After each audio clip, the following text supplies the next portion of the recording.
You forget one thing, Darren. I play the long game. They say marriage is like a deck of cards. In the beginning, all you need is two hearts and a diamond. By the end, you're looking for a club and a spade.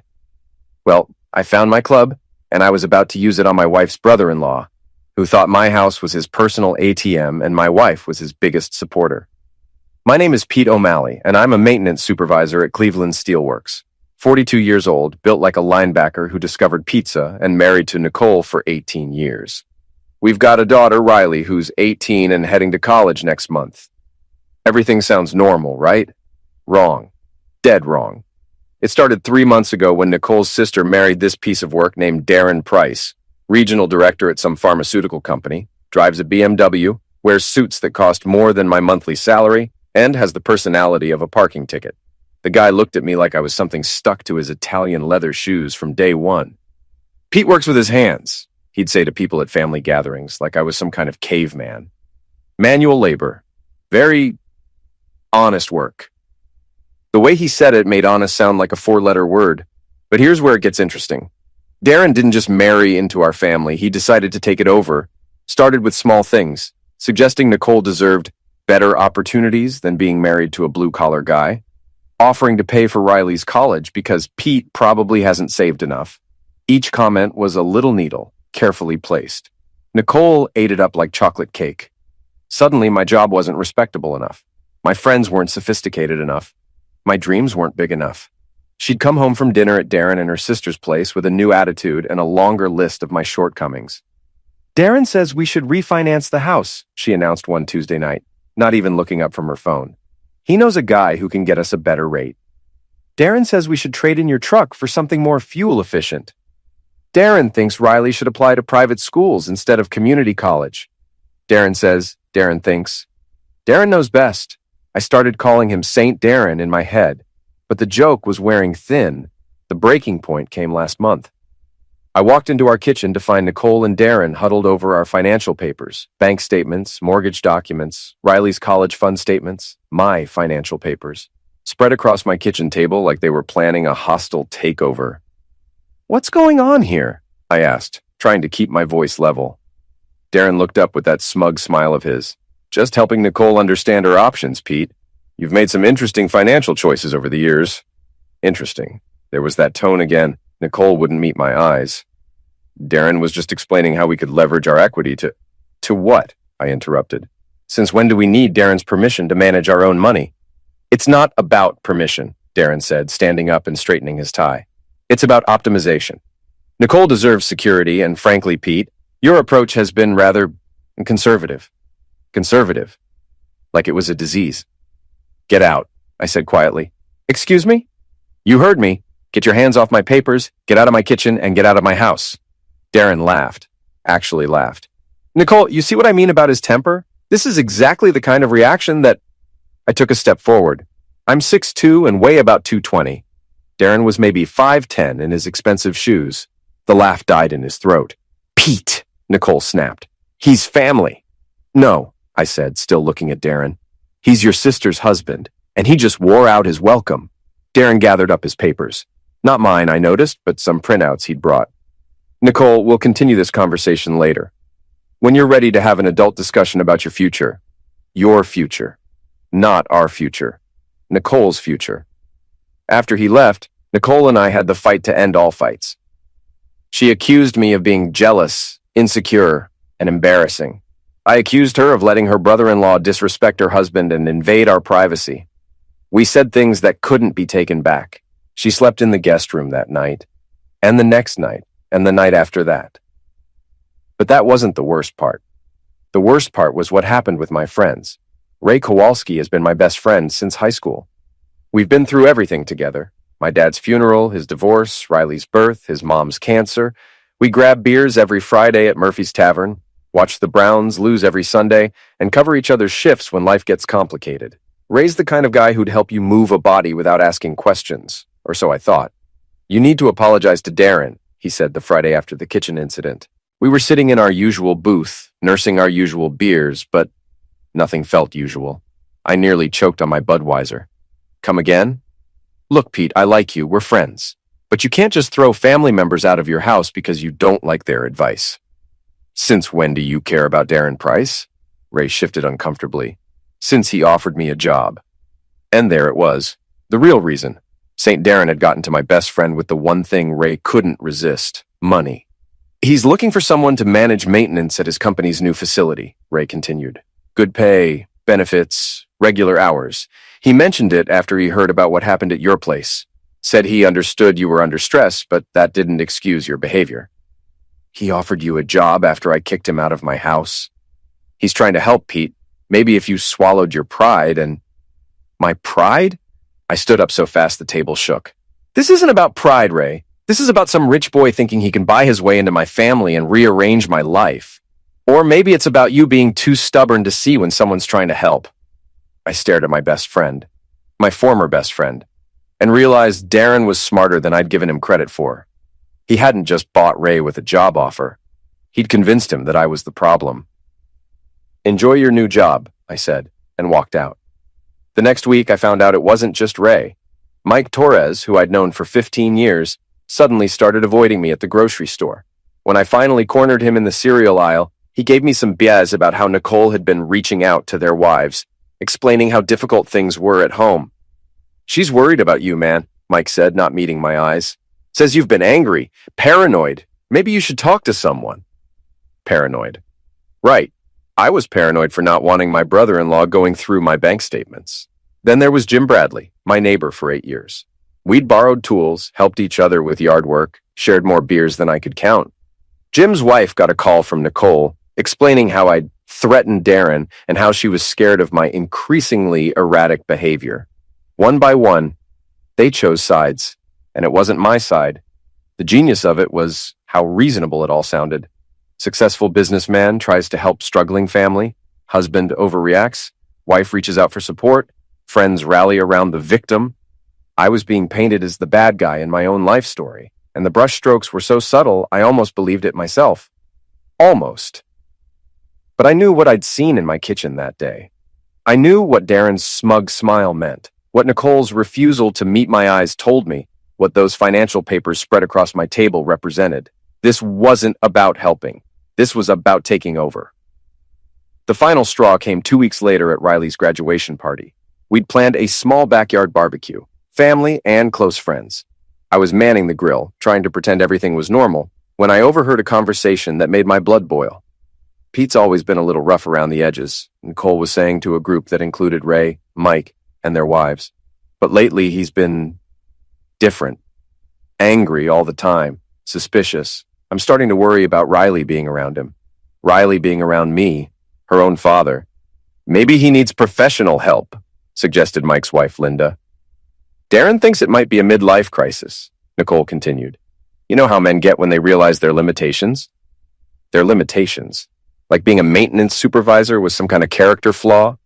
I turned off the grill and walked over to the group. The conversation died instantly. Having a good time? I asked, my voice pleasant as Sunday morning. Nervous nods all around.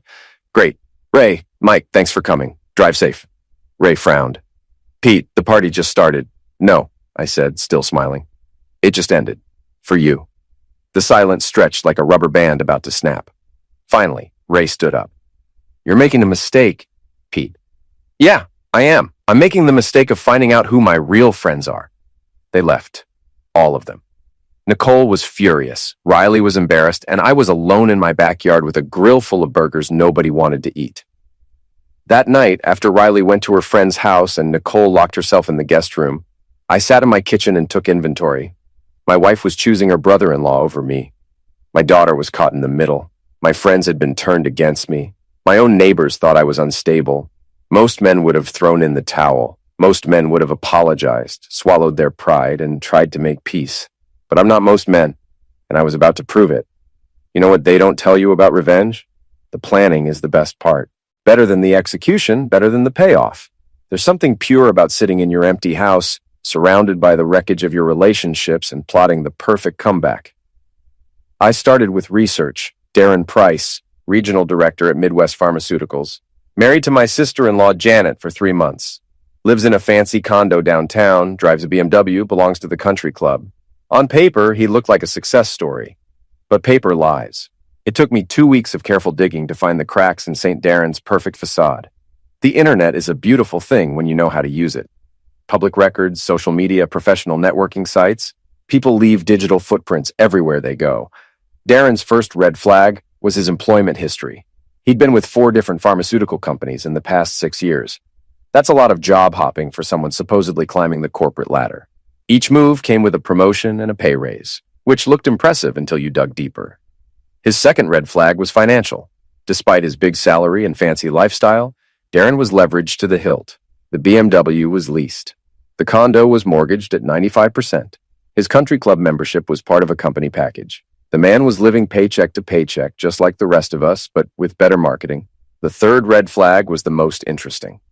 Darren had a pattern of getting close to families, offering financial advice, and somehow ending up with access to their money. 3 times in the past 5 years, he'd been named as a financial advisor on various accounts belonging to relatives or friends. Twice, those relationships had ended badly, with accusations of missing funds and broken trust. But the accusations never stuck. Darren was too smart for outright theft. He was more like a parasite, feeding off his hosts slowly, carefully, making sure they never noticed until it was too late.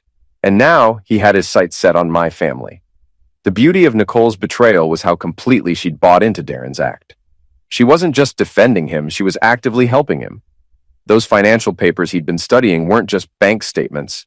They were account access forms, insurance beneficiary changes, and loan applications, all with Nicole's signature. My wife was signing away our financial security to impress her new brother-in-law, and she thought I was the problem. But here's what Nicole didn't know about her husband. I might work with my hands, but I think with my head. And I'd been thinking about this situation for 3 weeks straight. The plan was elegant in its simplicity. Instead of confronting Darren directly, which would just make me look like the jealous, unstable husband everyone already thought I was going to let him destroy himself. All I had to do was give him enough rope and wait for him to hang himself with it. Step 1 was documentation. I started keeping records of everything, every conversation, every financial document, every interaction between Darren and Nicole. I installed security cameras in my house, not to spy on my wife, but to protect myself from future accusations of threatening behavior. Step 2 was bait. I started acting the part of the defeated husband. I apologized to Nicole for my overreaction to Darren's help.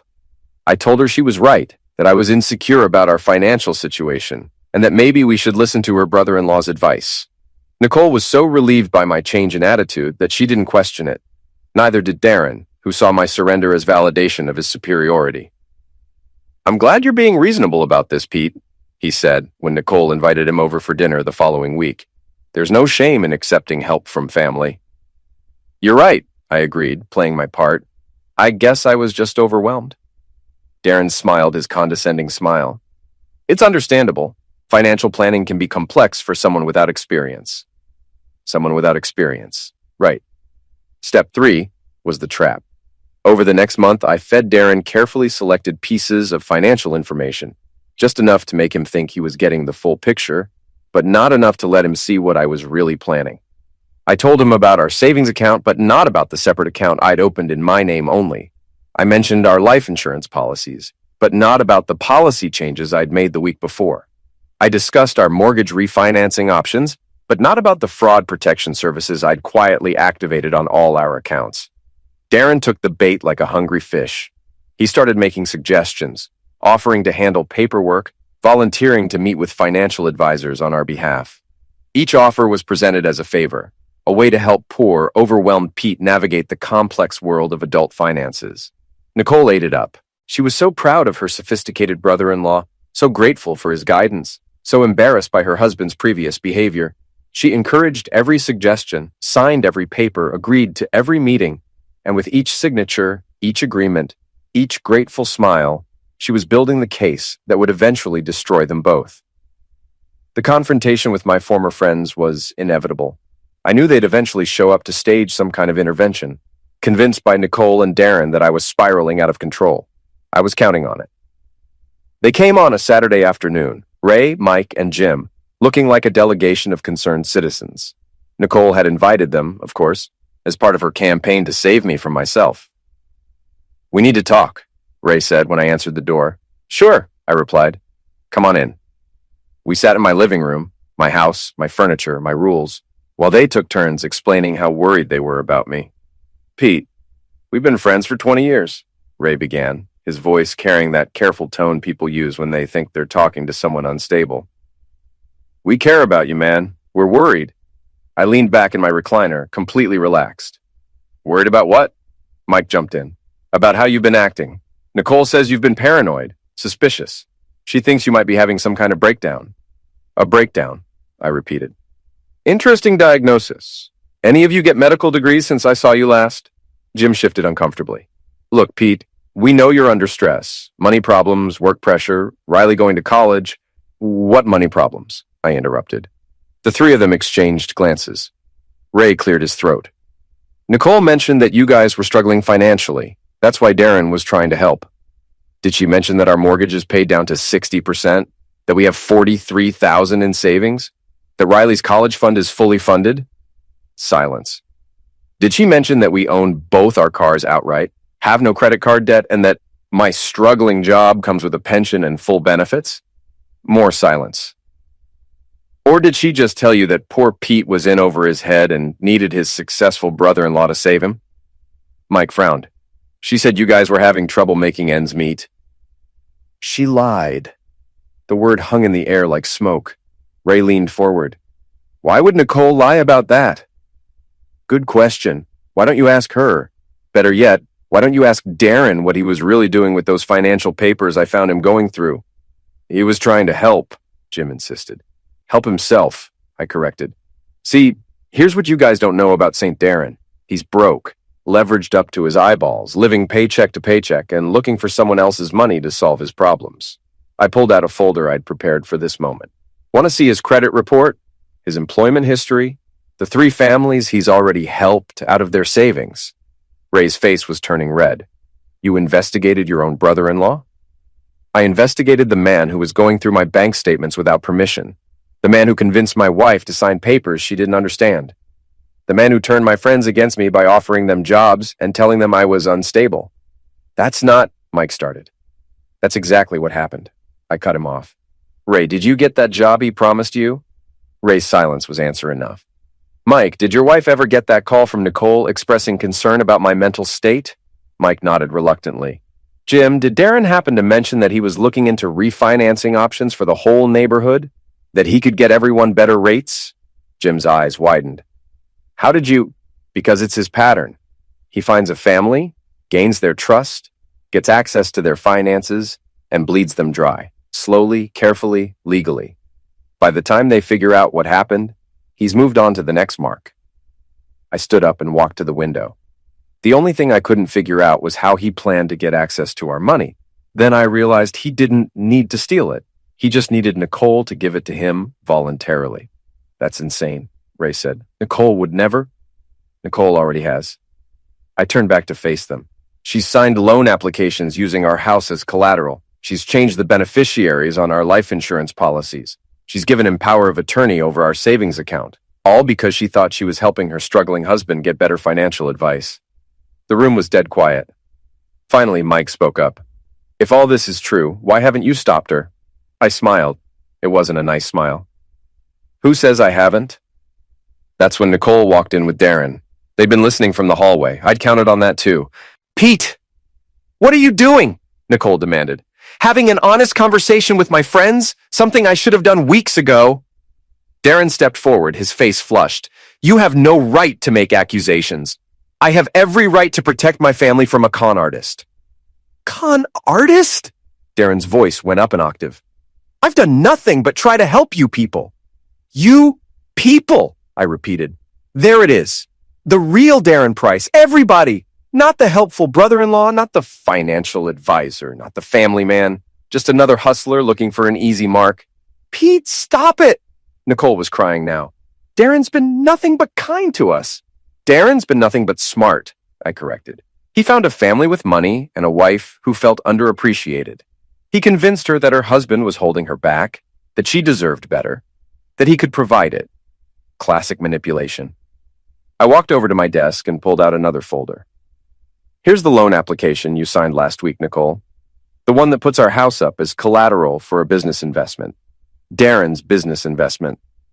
Nicole's face went white. That was just paperwork. Darren said it was routine. Routine for him, maybe. He's done it 3 times before with 3 different families. The Hendersons in Toledo lost their house. The Martins in Columbus lost their retirement savings. The Washingtons in Cincinnati lost both. I handed the folder to Ray. It's all in there. Police reports, civil court filings, bankruptcy documents. Our boy Darren has been busy. Darren was backing toward the door. This is ridiculous. I don't have to listen to these paranoid fantasies. No, you don't, I agreed. But you might want to stick around for the best part. I walked to my desk one more time and pulled out a final folder. This one was thick. See, while you were busy convincing my wife to sign away our assets, I was busy protecting them. Every document you had her sign, I had voided within 24 hours. Every account you gained access to, I had frozen and transferred. Every loan application, every beneficiary change, every power of attorney form, worthless? Darren's face was now completely pale. That's impossible. I watched her sign. You watched her sign papers that had already been legally nullified by documents she signed the day before, documents she thought were insurance forms and tax papers. I turned to Nicole. Remember all those routine papers I had you sign? The ones I said were for our accountant? Those were the real documents, honey. The ones that protected us from exactly what Darren was planning. Nicole was staring at me like she'd never seen me before. You knew? I knew from day one. I just wanted to see how far you'd both go. The room erupted. Nicole was screaming, Darren was threatening lawsuits. My former friends were demanding explanations, but I wasn't done yet. Here's the really beautiful part, I said, raising my voice above the chaos. While Darren was so focused on stealing our money, he forgot about his own problems. See, when you apply for fraudulent loans using falsified information, which is what all those applications Nicole signed actually were, thanks to the false financial data I fed him, that's a federal crime. Darren stopped mid-threat. What? I made sure every piece of financial information you received was technically false. Our real account balances, our actual income, our true debt-to-income ratio, all different from what I told you. So when you use that information to prepare loan applications, you committed fraud. I pulled out my phone. I've got recordings of every conversation, copies of every document, and a very interested FBI agent who specializes in financial crimes. Darren lunged for me. He was fast, but I was ready. I sidestepped his charge and let him crash into my bookshelf. Books went flying and Darren went down hard. Pete! Nicole screamed. Self-defense, I said calmly. All captured on the security cameras I installed last month. Darren was getting to his feet, his expensive suit torn, his face bleeding from a cut on his forehead. You son of a witch! I'm the son of a witch who just saved his family from a con artist, I corrected. The question is, what happens now? What happened next was beautiful chaos. Darren tried to run, but Ray, God bless him, had apparently decided which side he was really on. He blocked the doorway while Mike called the police. Jim was helping Nicole to a chair while she hyperventilated into a paper bag. Let me go, Darren shouted. I haven't done anything wrong. Fraud, conspiracy, attempted theft. I counted off on my fingers. Plus whatever charges come from those other 3 families you scammed. Yeah, you're going to be busy for a while. The police arrived within 10 minutes. I handed over my evidence folders to Detective Sarah Martinez, a woman I'd met during a previous investigation involving stolen equipment at the plant. Mr. O'Malley, she said, flipping through the documents. This is quite a collection. 3 weeks of careful documentation, I replied. Everything's dated, witnessed, and backed up digitally. She looked at Darren, who was now sitting on my couch with his head in his hands. Mr. Price, I'm going to need you to come with us for questioning. This is insane, Darren muttered. I was trying to help them. Help yourself, Detective Martinez corrected. We've been tracking your activities across 3 counties, Mr. Price. Mr. O'Malley's evidence just filled in the missing pieces. That's when I realized the FBI agent I'd mentioned wasn't hypothetical. They'd been building a case against Darren for months. You were already investigating him? Nicole asked, her voice barely a whisper. Detective Martinez nodded. Financial Fraud Task Force, Mr. Price has been on our radar since the Henderson case in Toledo. We just needed someone to catch him in the act. And Pete did, Ray said, looking at me with something like admiration. Holy crap, Pete. You played him perfectly. Language, I said automatically, then grinned. But yeah, I did. As they led Darren away in handcuffs, he turned back to me. This isn't over. Yeah, it is, I replied. Enjoy federal prison. After the police left, my living room felt like a battlefield. Nicole was still crying. My friends were staring at me like I'd grown a second head, and I was standing in the middle of it all, feeling strangely empty. I can't believe you did this, Nicole said finally. Did what? Saved our family from a con artist? You manipulated me. You lied to me. You made me sign papers without telling me what they were. I protected you from signing papers that would have ruined us, I corrected. There's a difference. You didn't trust me. You didn't give me a reason to trust you. The silence stretched between us like a canyon. Finally, Ray cleared his throat. Pete, I owe you an apology. No, you don't.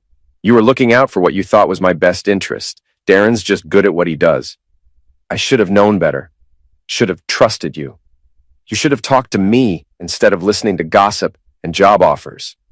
Mike stepped forward. We all should have. I'm sorry, man. Jim nodded. Yeah, me too. That was some impressive detective work.